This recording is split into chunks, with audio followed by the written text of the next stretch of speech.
आज की कहानी 1995 में चीन के अखबार ग्लोबल टाइम्स में छपल 375 नंबर बस के भूतिया घटना पर आधारित बा। और ये घटना उस समय चीन में बड़ा चर्चा के विषय रहे। कहीं ना कहीं ये घटना अपराध और हत्या से भी जुड़ल रहे। तो चलिए जानल जा कि आखिर ये घटना रहे का।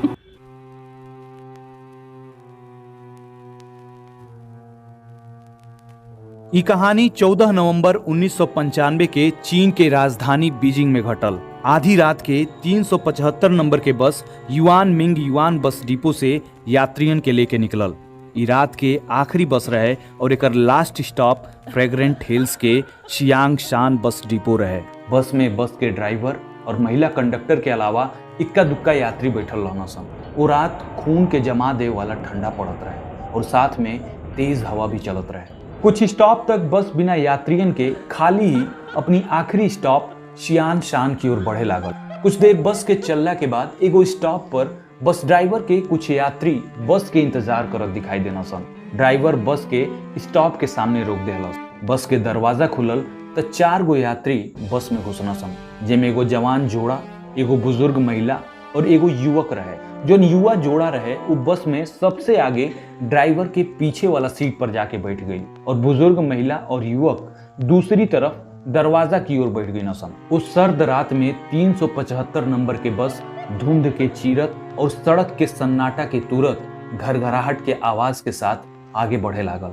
वो रात सड़क एकदम शांत और वीरान रहे और वो समय वो बस के अलावा सड़क पर और कोनो गाड़ी भी ना दिखाई देत रहना सन। तबे ड्राइवर के सामने वाला स्टॉप पर 2 गो लोग खड़ा दिखाई देहल। वो दोनों आदमी बस स्टॉप पर जैसे खड़ा रहना सन, ड्राइवर के लागल कि वो बस के इंतजार निखन सन करत।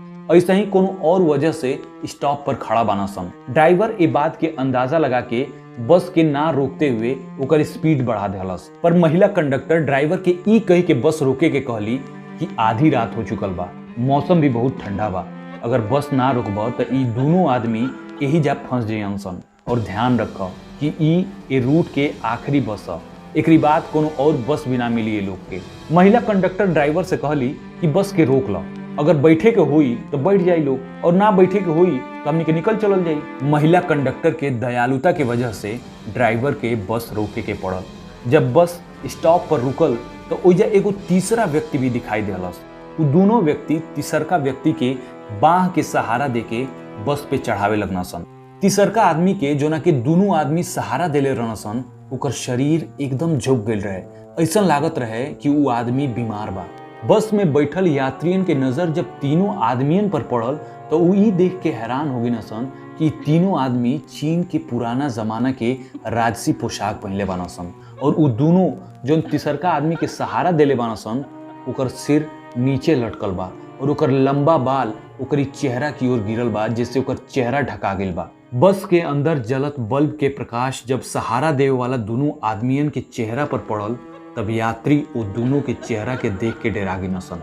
वो दोनों के चेहरा असामान्य रूप से सफेद रहे, जैसे कि ओकुल के शरीर में तनिको खूने ना होखे। ओकुल के चेहरा यात्रियन के शरीर में सिहरन पैदा कर देहलस। वो तीनों आदमी बिना कुछ बुल्ले सुनले बस के वो सीट पर जाके बैठ गई न सन।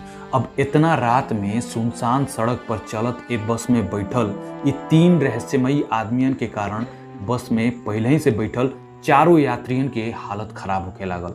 यात्रियन के बुरा घटना के घटित भइला के भय सतावे लागल। महिला कंडक्टर यात्रियन के ई मनोभाव के समझ के और वो लोग के परेशानी और डर के देख के कहली कि ई लोग जौने बस स्टॉप से चढ़ल ह लोग ओइजा नाटक नौटंकी बहुत होला, थिएटर बहुत होला, तो हो सकेला कि ई तीनों आदमी नाटक में काम करे वाला अभिनेता होखे लोग। और ई लोग जौन चीनी राजसी पोशाक पहनले बा लोग तो हो सकेला कि उ नाटक के ही कॉस्ट्यूम होखे। और जहां तक ये लोग के चेहरा के असामान्य रूप से सफेद भइला के बात बा तो वो मेकअप से भी हो सकेला। और शायद ये लोग अबे शराब के नशा में बा, यही से कुछ बोलत भी नहीं के लोग। महिला कंडक्टर के ये बात सुन के यात्रियन के जान में जान आई। जब अगला स्टॉप आयल तब बस रुकल और बस में से युवा जोड़ा उतर गई। अब बस में ड्राइवर और महिला कंडक्टर के अलावा युवक और बुजुर्ग महिला बच गई लोग और साथ में तीनों रहस्यमयी आदमी भी।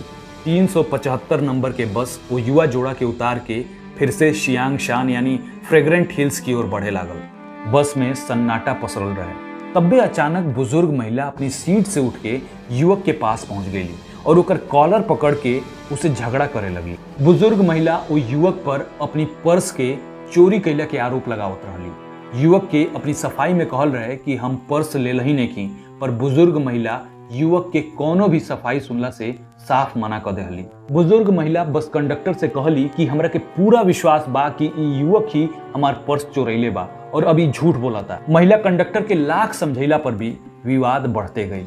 बुजुर्ग महिला कंडक्टर से कहली कि तू हमनी के अगला स्टॉप पर उतार दो, जहां हम युवक के पुलिस के हवाले कर दे, तब एकर दिमाग ठिकाने आ जाई और ये हमार पर्स भी लौटा दी। अगला स्टॉप अइते बस रुक गई और बुजुर्ग महिला युवक के कॉलर पकड़ के खींचते हुए बाहर ले आईली। दोनों जानी के उतरते बस अपनी आखिरी पड़ाव फ्रेग्रेंट हिल्स की ओर बढ़ गई। जब 375 नंबर के बस बुजुर्ग महिला के आंख से ओझल हो गई, तब वो बुजुर्ग महिला चैन की सांस ले ली और उनका चेहरा से गुस्सा भी गायब हो गई, जैसे कि बस के अंदर कुछ भइल ही ना होखे। युवक बुजुर्ग महिला के ये व्यवहार और भाव के देख के बड़ा चकित भइल कि अबे जो महिलाओं के बस में चोर साबित कैला पर तुलल रहली है, अब कैसे इतना शांत हो गई। युवक बुजुर्ग महिला से पूछलस, अब काहे तू इतना शांत बाड़ू, चलो पुलिस स्टेशन चलो, तोहरी वजह से ये आधी रात के हमें सुनसान सड़क पर खड़ा बानी, अब कोनो बस भी नहीं के कि हम घरे जा पाई। तब बुजुर्ग महिला युवक के बड़ी विनम्रता से जवाब देली कि बेटा, हम जाना तनी कि तू चोर ना हुआ और बस में जो हम हंगामा कैले रहनी है वो हंगामा हम तोहार जान बचावे खातिर कैले रहनी है। आज हमरी वजह से तोहार जान बच गई। बस में राशि पोशाक में जो तीनों रहस्यमयी आदमी रहना सन, वो इंसान ना रहना सन, वो भूत रहना सन।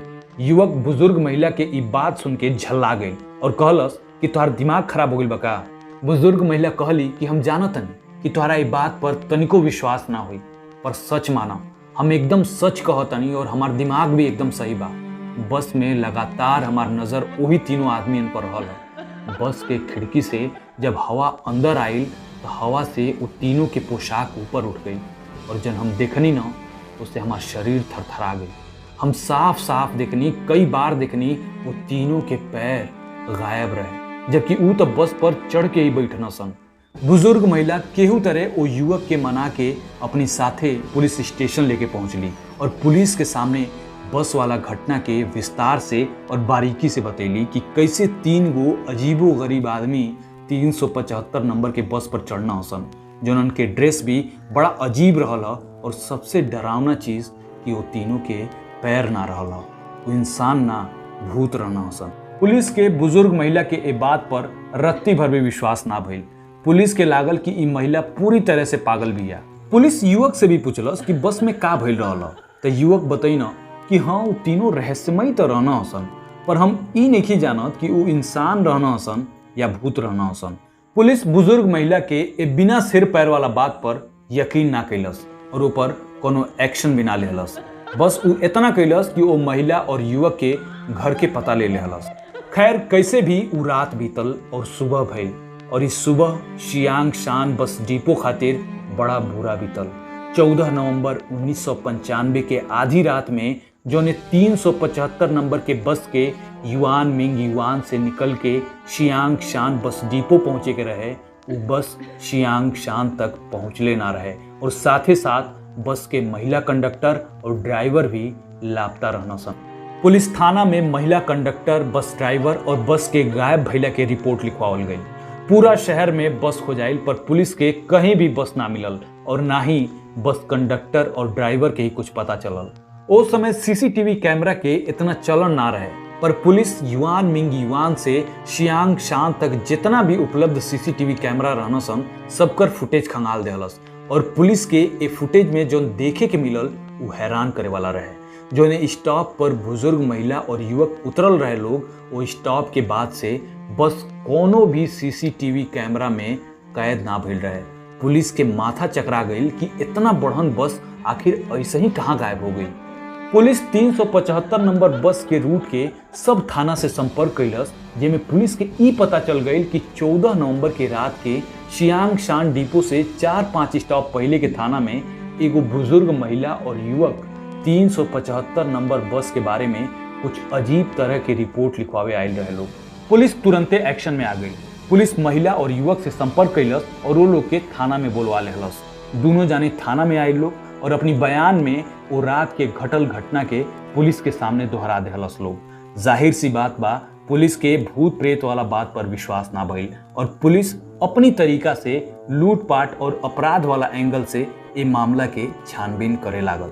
375 नंबर बस के ई कहानी ओइजा के मीडिया में बड़ी तेजी से फैल गई और ओइजा के शाम के समाचार पत्र द बीजिंग इवनिंग न्यूज और द बीजिंग न्यूज में प्रमुखता से छापल गई। टीवी पर बुजुर्ग, महिला और युवक के लाइव इंटरव्यू भी भइल। इनने बड़ा खोजबीन के बाद 16 नवंबर के पुलिस के फ्रेग्रेंट हिल से करीब 100 किलोमीटर दूर एगो नदी में बस के मिलला के खबर मिलल। पुलिस तुरंते वो नदी के पास पहुंचल और नदी से बस के निकलवैलस। ये बस युआन मिंग युआन डिपो से चल के फ्रेग्रेंट हिल्स यानी शियांगशान डिपो तक जाए वाली 375 नंबर के बस रहे। पुलिस के ए बस में महिला कंडक्टर और ड्राइवर के लाश मिलल, साथ में 3 गो और लाश मिलल जन एकदम बुरी तरह से सड़ गल गई रहे और तीनों लाश के देख के ई लागत रहे कि इ तीनों के मृत्यु सालों पहले हो गई रहे। पुलिस ई जाने खातिर ए लाशन के परीक्षण करेलस कि कहीं ए लाशन के सड़ल गलल दिखावे खातिर केहू एकरी साथे छेड़छाड़ त नइखे कइले, कहीं ये लोग के हत्या त नइखे भइल और ए सब के पीछे कोनो शातिर हत्यारा के हाथ त नइखे। पर रिपोर्ट में तीनों लाश के साथ छेड़छाड़ के ऐसा कोनो सुराग ना मिलल।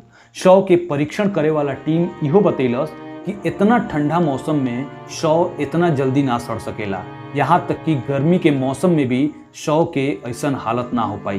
ये तीनों शव बहुत पुराना बाना सन। जांच रिपोर्ट में इहो पता चलल कि बस के ईंधन टैंक में इतना ईंधन ना रहल कि वो फ्रेग्रेंट हिल से करीब 100 किलोमीटर की दूरी तय करके इतना दूर इन नदी तक पहुंच पावे। ये बात के पुष्टि करे खातिर जांच टीम बस के ईंधन टैंक के खोललस और पुलिस के उमे ईंधन के जगह पर टैंक में भरल खून मिलल। पुलिस एक बार फिर से इन नदी तक के रूट के उपलब्ध सीसीटीवी कैमरा में रिकॉर्ड वीडियो के देखलस, पर पुलिस के वो वीडियो में कहीं भी 375 नंबर के बस ना दिखल। पुलिस ई ना पता कपैलस कि बस उतना दूर बिना सीसीटीवी कैमरा में अइले वो नदी तक कैसे पहुंच गई। ये घटना आज तक एगो अनसुलझा रहस्य ही बा। अब लोग आधी रात में 375 नंबर बस में बैठला से पहले 1000 बार सोचेला लोग। अगर हुआ कि वीडियो अच्छा लागल तो वीडियो के लाइक करी, चैनल के सब्सक्राइब करी और वीडियो के शेयर जरूर करी ताकि लोग के पता चल सके कि भोजपुरी में कुछ अच्छा बनता, कुछ बेहतर बनता। नमस्ते।